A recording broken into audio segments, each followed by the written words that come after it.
हे आता जे अपहरण करून खून करण्यात आला, ही जी घटना घडली, अपहरण करून खून करण्यात आला, ही जी घटना घडली, या घटनेवरून जो गुन्हा दाखल करण्यात आलेला आहे, 2 आरोपी अटक आहे. उरलेल्या आरोपींसाठी कसोशीने प्रयत्न चालू आहेत. ते लवकरच ताब्यात येतील.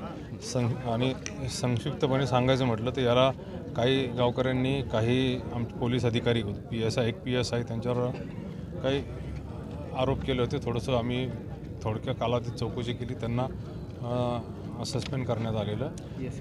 इकडचे जे PI आहेत ते PIंची इन्क्वायरी करून रिपोर्ट पाठवणार आहोत आणि बाकीचे CID चौकशी, स्पेशल पब्लिक प्रॉसिक्युटर नेमणे या मागण्या मान्य केलेल्या आहेत. आणखी आणि जे घटनेत जे सामील आहे, आणखी काही आरोपी निष्पन्न होतील त्यांच्यावर कारवाई करण्यात. साधारणतः किती झाले बाकीच्या आरोपींना अटक करण्यासाठी किती पथकं वगैरे तैनात करण्यात आली?